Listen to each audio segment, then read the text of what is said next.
Question B. The geometric progression V has first term 2 and common ratio R. Another progression W is formed by squaring each term in V. Show that W is also a geometric progression. Given that the sum to infinity of W is 3 times the sum to infinity of V, find the value of R. Okay, so this one's doesn't sound that nice, does it? It's quite wordy and it's not a normal question we would expect. But let's try and write down what our sequences are. The geometric progression just means a geometric series, geometric sequence. So V starts off with the first term is 2, and then after that the common ratio is R. So 2 times R is 2R. If we times by R again, we get 2R squared. If we times by R again, we get 2R cubed. So we can see this is what our GP is doing. Okay. Now it says that W is formed by squaring each term in V. Okay, so we can do that. W is 2 squared, 2R in a bracket squared, 2R squared in a bracket squared, 2R cubed in a bracket squared. I'm just writing it like that, and then I'm going to tidy up each term. So 2 squared is 4. 2R, when we square it, we square the 2 and we square the R.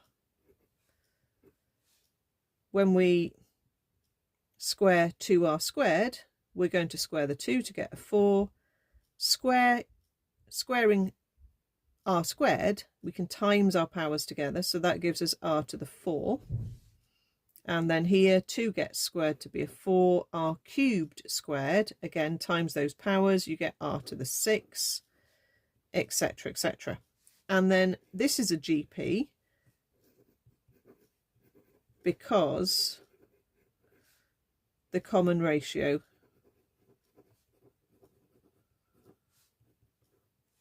exists. Okay, it's a GP if you're timesing by the same thing. So to get from 4 to 4R squared, you times by R squared. To get from 4R squared to 4R to the 4, you times by R squared. To get from 4R to the 4 to 4R to the 6, you times by R squared. So W is a geometric progression because it has a common ratio, this time of R squared. Okay, so we've done the first bit. Then it says, given that the sum to infinity of W is 3 times the sum to infinity of V, find the value of R. Okay, so let's write down the sum to infinity for V. Now the formula is A over 1 minus R. We've had it written there. The sequence V, A is 2 and R is R.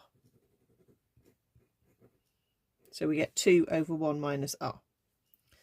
For W, its sum to infinity, its A is 4, and on the bottom of the fraction, 1 minus its ratio is going to be 1 minus R squared.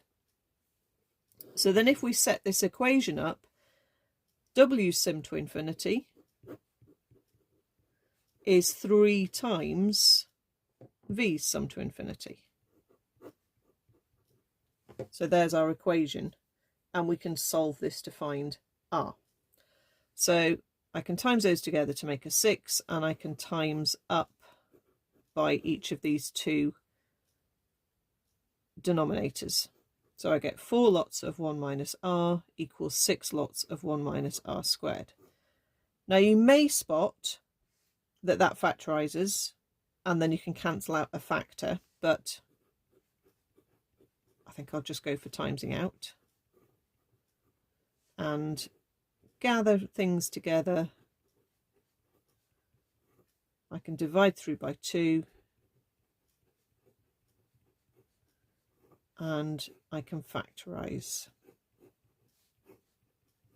So it's definitely 1's at the end of the brackets.